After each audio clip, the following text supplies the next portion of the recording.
আসসালামু আলাইকুম। আমাদের বাংলাদেশের বাঙালি জাতিকে আমরা নিজেরাই আর কি বলি যে গোল্ড ফিশ, তারপরে হুজুগে বাঙালি, এসব নানান বিশেষণগুলো আমাদের নামের সাথে আমরা মিলায় কথাবার্তা বলি। আমি জানি না হুজুগে বাঙালি এই ওয়ার্ডটা কে ইনভেন্ট করেছিল, আমি এটা জানি না, কিন্তু আমার কাছে মনে হয় সে ব্যক্তি খুবই ভয়ঙ্কর লেভেলের একজন মনীষী ছিলেন। এটা একদম সরাসরি বাঙালিদের সাথে খুব যায়, হুজুগে বাঙালি, এটারে দিয়ে সব কিছু করানো যায়। হ্যাঁ, যে কোনো কিছুতে যদি একবার হুজুগ উঠাই দিতে পারেন, ওটার পিছনে ন্যাংটা হয়ে তারপরে দৌড়াবে। বাংলাদেশ, পাকিস্তানিরা আমাদের করে 30 লক্ষ মা বোন এই মানুষ ধর্ষণ, মানুষ খুন করেছে, 2 লক্ষ আওয়ামী লীগের মা বোনদেরকে ধর্ষণ করেছে। ব্যাস চলছে এইভাবেই 50 বছর, কোনো হিসাব নাই, কিতাব নাই, কিচ্ছু নাই, জরিপ নাই, এইভাবেই চলছে। কথায় কথায় 30 লক্ষ শহীদ আর 2 লক্ষ ওদের মাদেরকে আকাম কুকাম করে পাকিস্তানিরা ওদেরকে পয়দা করছে।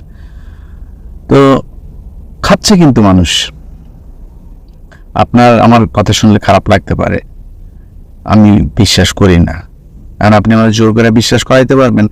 আপনি তথ্য দেন, আপনাদের যদি এরকম টাকা পয়সা দিয়ে যে সিআরআই টিআরআই কত আপনাদের গবেষণা সংস্থা আপনারা তৈরি করেছে, বলেন কিছু একটা তৈরি করতে বলেন, আমরা শুনি। শুনে যদি নাকি আমাদের কাছে বিশ্বাসযোগ্য মনে হয়, বিশ্বাস করার মতো হয়, অবশ্যই বিশ্বাস করবো। তখন আমরাও বলবো যে 30 লক্ষ মানুষ মারা গিয়েছে।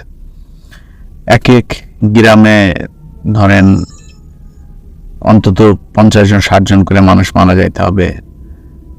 কার গ্রামে আছে এরকম? খুঁজে বার করেন, দেখান আমারে কার গ্রামে কোথায় কোন পাকিস্তানের মিলিটারি গিয়া কার মাকে আপনার ওইটা করেছে আর কি, খুব বলেন আপনারা, আমরা খুঁজে বার করি। নাই কিছু, কিন্তু সেটা দিয়ে কিন্তু ঠিকই একটা চেতনা তৈরি করা হয়েছে একটা প্রজন্মের কাছে বিশাল আকারে। আমি নিজেই একটা সময়ে মনে হতো যে আসলেই কি এরকম কোনো কিছু কিনা। আমরা কিন্তু খেয়েছি, এটা এখনো গিলছে। এই মুহূর্তে কোটা আন্দোলন, আমার ফেসবুকেরও অনেক আমার খুব প্রিয় মানুষ, এদের অনেকেই দেখি একজন কথা বলেছেন, আমাকে নিয়েও এক জায়গায় দিয়েছেন, কোথায় সাংবাদিক ইলিয়াস এখন কোথায়, কোটা আন্দোলন নিয়ে কেন করছে না? ভাই, মার কাছে ওই যে মামুর বাড়ির গল্পের কথা বলে না, এসব গল্প শোনায় লাভ নেই। আমরা যেই সময় প্রচন্ড ঝুঁকি নিয়ে কথা বলেছি, তখন নিজের পরিবার সবাই খুব বিপদের মধ্যে ছিল, অনেক অত্যাচার সহ্য করে তারপরে কথা বলেছে। আমাদেরকে এইসব শিখায় লাভ নাই। এখন কোটা আন্দোলন কিসের জন্য? কোটা আন্দোলন হচ্ছে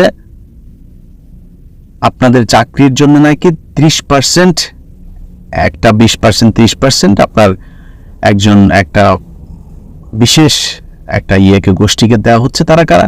মুক্তিযুদ্ধ করেছে, তারপরে উপজাতি, এই ধরনের কিছু কিছু জায়গায় আপনারা দিচ্ছেন। তো 30 ভাগ, ওইটা নিয়ে আমি কোনো আলোচনাই করতে চাই না। মুক্তিযোদ্ধার ছেলেরা নাতিপুতিরা সারা জীবন পাবে, এটা যদি নাকি বাংলাদেশ সরকার যদি দেয়, দেখবি আমার কোনো সমস্যা নাই। কিন্তু আমাকে ব্যক্তিগতভাবে যদি বলেন আমি এটার পক্ষে কিনা, কখনোই না। ওনার বাপদাদা, এমনিতে বাংলাদেশ মুক্তিযুদ্ধ করে স্বাধীন হয়নি, এটা হচ্ছে 1 নম্বর কথা। আরেক হচ্ছে ওর বাপ দাদারা দেশ স্বাধীন করেছে, সেটার জন্য ভাতা দিচ্ছে, বহুত সুযোগ সুবিধা নিচ্ছে এরা। আবার পেরাইসা লজ্জা করে না? মেধা নাই, তারপরেও আপনারা যা চাকরি নিবেন কিসের জন্য? যার মেধা আছে সেই চাকরি নিবে, আপনি নিবেন কেন? লজ্জা করা উচিত। এরা আবার মাঝে মধ্যে আন্দোলনও করে, কত লজ্জা, ভিক্ষা করে যায়। কিন্তু 30 ভাগ যদি আপনি বাদ দেন, বাকি থাকে 70 ভাগ। এই 70 ভাগ চাকরি কি আপনি পান? মেধা অনুযায়ী আপনি পান? আরে ভাই, 30 ভাগের জন্য যুদ্ধ করছেন, 70 ভাগের জন্য যুদ্ধ করেন। যে 70% যেটা আছে, এইটুকু আমাদেরকে মেধার ভিত্তিতে চাকরি দিতে হবে। মেধার ভিত্তিতে মানে কি? এই যে 2 দিন আগে আপনি একজন দেখলেন প্রশ্নপত্র ফাঁস করা হয়েছে। প্রশ্নপত্র ফাঁস বহুদিন ধরে চলছে, এটা তো সরকার নিজে থেকেই করছে। শিক্ষা ব্যবস্থাকে ধ্বংস করার জন্য সরকার নিজেই ভারত থেকে তাদের থিওরি এখানে পার্সেল করেছে। তো এটা তো সরকারের খুশি হওয়ার বিষয়। এখন দেখেন, আপনি কয়েকদিন আগে আমার বউকালকে আমার কোশ্চেন করছে, যাচ্ছে এই যে সোহেল ভাইপার এটা কি জিনিসটা, কি সোহেল ভাইপারটা কি আবার, মানে আমি তখন বললাম যে ওই ও বলছে সাপ, ওই যে সাপ যেটা ওইটা, বলছে হ্যাঁ। তো দেন এই সোহেল ভাইপার আর রাসেল ভাইপার এটা নিয়েও কত মাতামাতি। তারপরে এই যে মাঝখানে একটা ছাগল, একজনের ছাগল কিনেছে 15 লাখ না কত লাখ টাকা দিয়ে ছাগল কিনেছে। বিচার করছে এদেরকে কারা? যারা রাতের বেলায় ভোট চুরি করে ক্ষমতায় এসেছে। এরা বাংলাদেশের আজকে রিজার্ভ জিরোতে নিয়ে এসেছে, যেই দেশের মানুষ স্ত্রী সন্তান বাবা মা রেখে যুগের পর যুগ বিদেশে গিয়ে মানবেতর জীবনযাপন করে, তাদের টাকা, তাদের সেই কষ্টে ভেজা সেই রিজার্ভ, সেই রেমিটেন্সকে তারা বাইরে পাচার করে। সেই চোরেদের কাছে আপনি 15 লাখ টাকার এই কুরবানি দিচ্ছে। আরে ভাই, বাংলাদেশে পিয়নরাও এই টাকা কামাই, নতুন কিছু না, এত মাতামাতির কিছু নাই তো। ওই আরেকজন ড্রাইভার, সে কিনা আপনার করতো,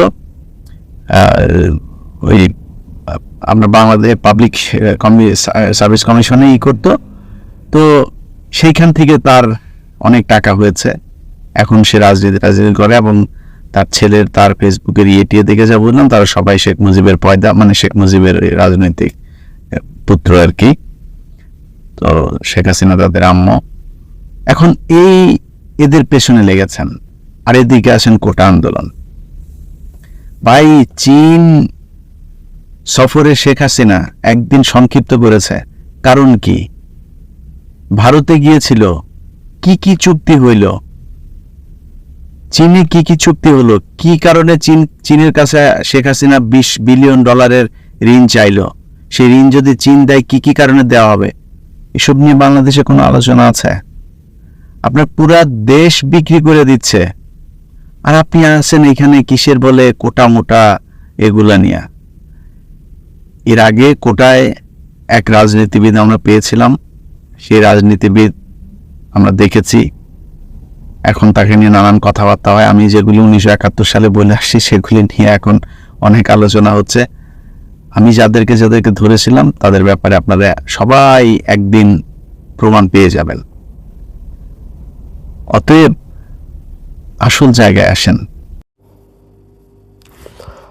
প্রিয় দর্শক শ্রোতা, ইতিমধ্যে আওয়ামী লীগ পুনর্বাসনের জন্য যারা উদ্যোগ নেবে তাদের ইতিহাস গণশত্রু হিসেবে চিহ্নিত করবে, এমনটা মন্তব্য করেছেন হাসনাত।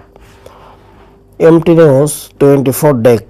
আওয়ামী পুনর্বাসনের জন্য যারা উদ্যোগ নেবে তাদের ইতিহাস গণশত্রু হিসেবে চিহ্নিত করবে বলে মন্তব্য করেছেন বৈষম্য বিরোধী ছাত্র আন্দোলনের আহ্বায়ক হাসনাত আব্দুল্লাহ। মঙ্গলবার 19 নভেম্বর নিজের ফেসবুক পেজে এই মন্তব্য করেন।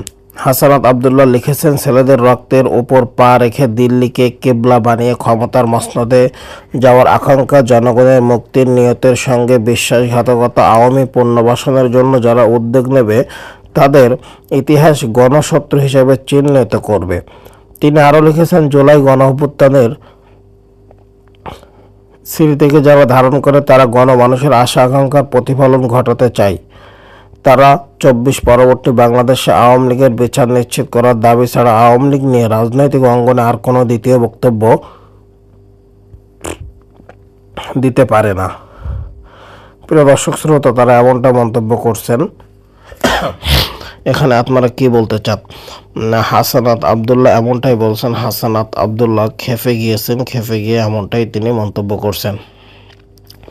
তিনি বলতে চাচ্ছেন কাউকে পুনর্বাসন সে করতে দেবে না, কাউকে পুনর্বাসন। প্রিয় দর্শক শ্রোতা, ইতিমধ্যে আওয়ামী লীগ পুনর্বাসনের জন্য যারা উদ্যোগ নেবে তাদের ইতিহাস গণশত্রু হিসেবে চিহ্নিত করবে, এমনটা মন্তব্য করেছেন Hasnat. MT news 24 desk. Awami পুনর্বাসনের জন্য যারা উদ্যোগ নেবে তাদের ইতিহাস গণশত্রু হিসাবে চিহ্নিত করবে বলে মন্তব্য করেছেন বৈষম্য বিরোধী ছাত্র আন্দোলনের আহ্বায়ক হাসনাত আব্দুল্লাহ। মঙ্গলবার 19 নভেম্বর নিজের ফেসবুক পেজে এ মন্তব্য করেন। হাসনাত আব্দুল্লাহ লিখেছেন, ছেলেদের রক্তের উপর পা রেখে দিল্লিকে কেবলা বানিয়ে ক্ষমতার মসনদে যাওয়ার আকাঙ্ক্ষা জনগণের মুক্তির নিয়তের সঙ্গে বিশ্বাসঘাতকতা। আওয়ামী পুনর্বাসনের জন্য যারা উদ্যোগ নেবে তাদের ইতিহাস গণশত্রু হিসেবে চিহ্নিত করবে। তিনি আরও লিখেছেন, জুলাই গণঅভ্যুত্থানের স্মৃতি থেকে যারা ধারণ করে তারা গণমানুষের আশা আকাঙ্ক্ষার প্রতিফলন ঘটাতে চায়। তারা 24 পরবর্তী বাংলাদেশে আওয়ামী লীগের বিচার নিশ্চিত করার দাবি ছাড়া আওয়ামী লীগ নিয়ে রাজনৈতিক অঙ্গনে আর কোনো দ্বিতীয় বক্তব্য দিতে পারে না। প্রিয় দর্শক শ্রোতা, তারা এমনটা মন্তব্য করছেন। এখানে আপনারা কি বলতে চান? হাসনাত আব্দুল্লাহ এমনটাই বলছেন। হাসনাত আব্দুল্লাহ খেপে গিয়েছেন, খেপে গিয়ে এমনটাই তিনি মন্তব্য করছেন। তিনি বলতে চাচ্ছেন কাউকে পুনর্বাসন সে করতে দিবে না, কাউকে পুনর্বাসন হতে দিবে